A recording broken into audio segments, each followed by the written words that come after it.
I have with me the Foreign Secretary of India, Ambassador Taranjit Sandhu, Joint Secretary Americas Gaurang. What we will do is we will have initial remarks by the Foreign Secretary, and then I'll open the floor to questions. Sir, the floor is yours. Namaste and good afternoon. I think all of you have been following the different elements of this very extraordinary visit by the President of the United States, the First Lady. You have seen the level of enthusiasm yesterday in Ahmedabad. As you're aware, President arrived around noon yesterday. He was received by the Prime Minister. They proceeded. Their first point of call was the Sabarmati Ashram in Ahmedabad. And President and First Lady spent some time there. Seen the famous picture along with the Charka, the President.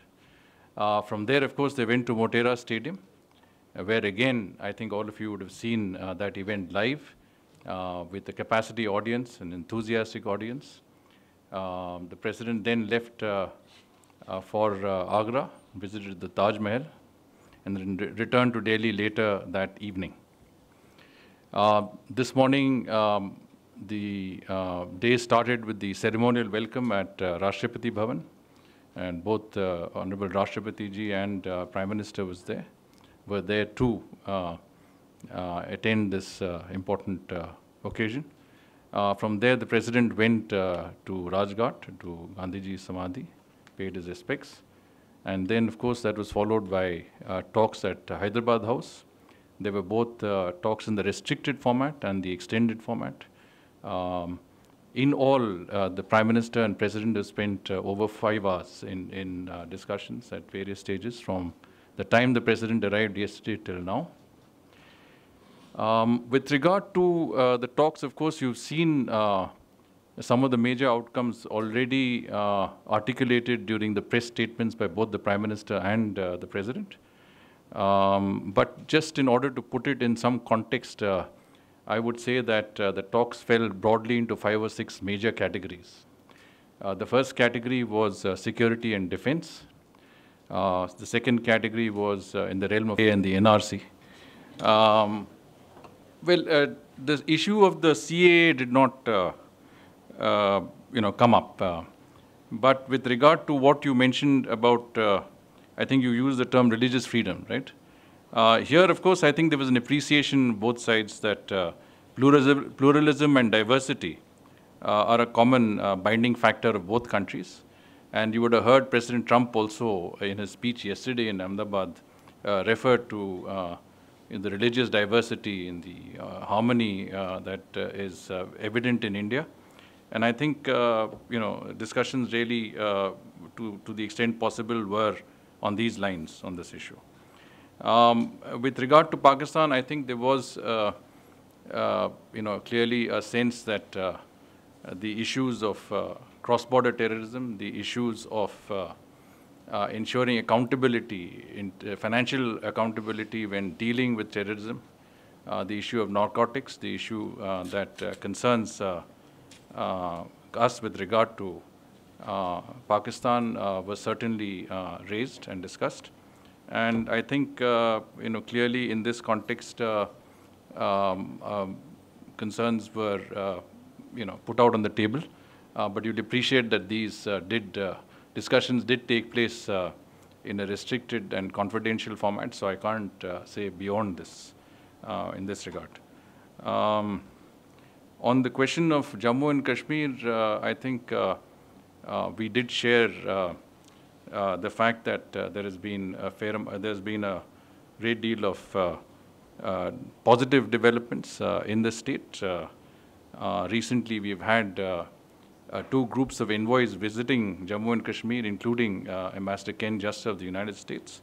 The sense is that the focus is now on development, how to attract more tourism to the state, and that things were leading up in the right direction.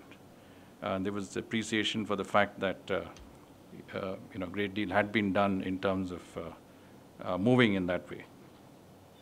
Coming to Manish's question on the Blue Dot initiative, This matter was raised, and I think the Blue Dot was proposed as an initiative that the G7 plus Australia has put out. You will recall that in our vision statement on the Indo-Pacific, one of the points that was brought out was on connectivity.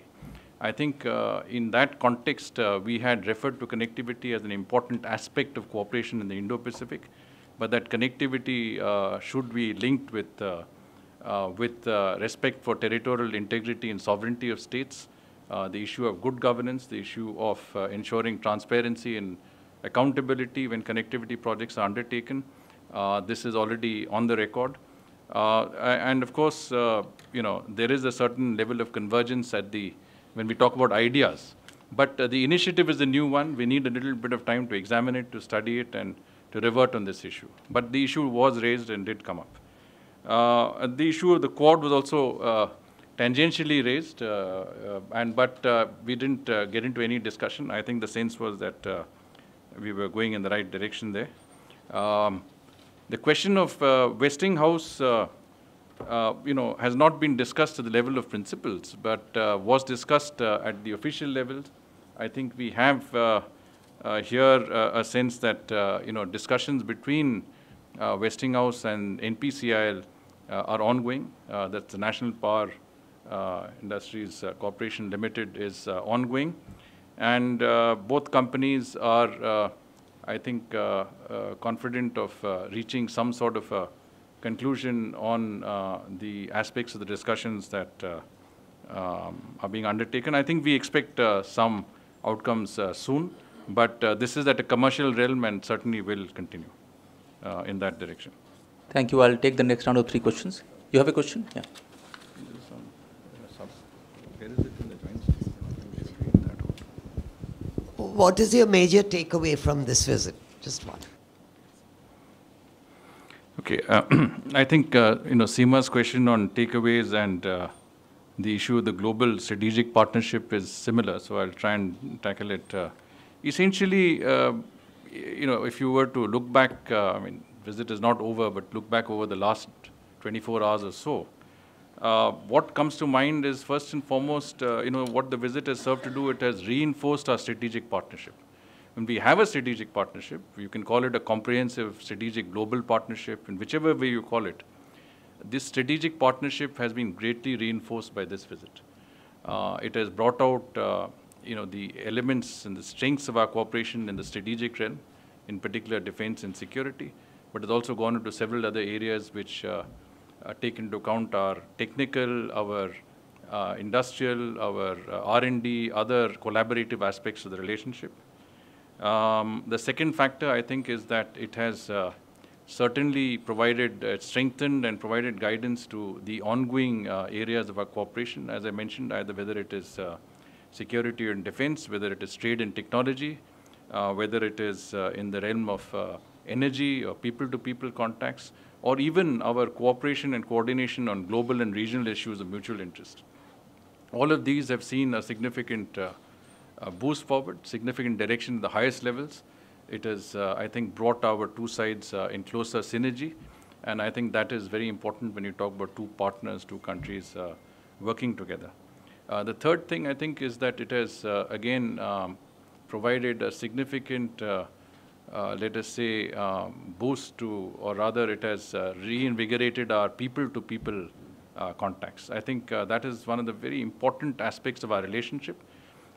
We have seen that there is a great deal of respect for the Indian American community in the United States, successful community, and entrepreneurial professional community.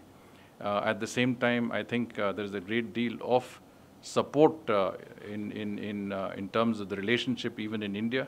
There have been some press reports on the levels of support both for the relationship and President Trump, who's on a state visit here.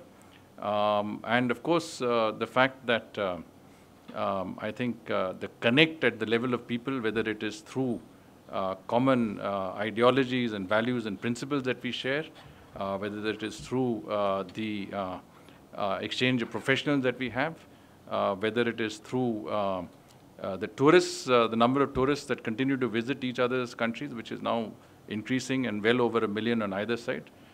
These are very, very significant factors in a relationship. You can have a relationship which is based on trade. You can have a relationship that is based on defense. You can have a relationship that has a strong energy component. I think a relationship that has a people-to-people connect is something which is unassailable. And this is what this visit reinforces, that connect between the people of India and the people of the United States of America. I think these are broad takeaways, but I'll again see if the ambassador wants to add anything to any other aspect of the takeaway that you feel. I think you have added, you basically said on all these parts. I only underlined, I know this people-to-people connect looks, but when you see it from that side, the President of the United States coming here and thousands coming out to greet him, the message which goes back there is much more comprehensive than what normally is comprehended. So therefore, that part will be a major takeaway when people there see, and these pictures which are flashed in all the newspapers are put out.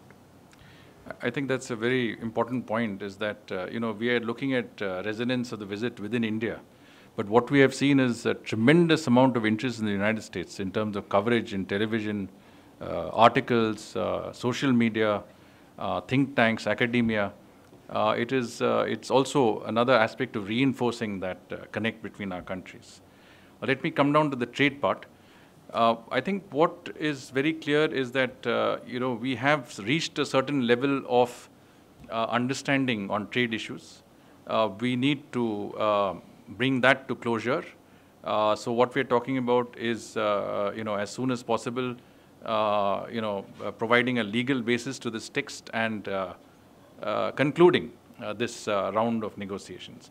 Immediately following which, I think the intention by the two leaders is to facilitate the commencement of negotiations for a larger, inverted commas, big deal. You can call this in any way you want, but essentially, I think if you ask me, the difference between the first and the second one, the package and the big deal, is that the package is basically, whatever we do in terms of tariffs and quantitative restrictions, etc., would be on MFN basis.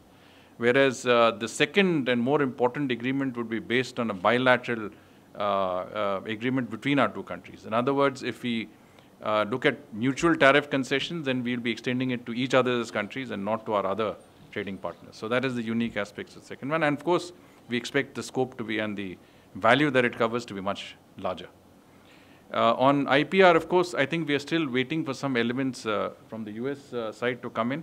I think there is no problem on the MOU per se, but we just need the final aspects, and we should be able to conclude an MOU on intellectual property rights at the earliest possible. In any case, this issue is discussed in various bilateral forums that we have, including the Trade Policy Forum and other bodies that are engaged on a discussion on trade-related issues between our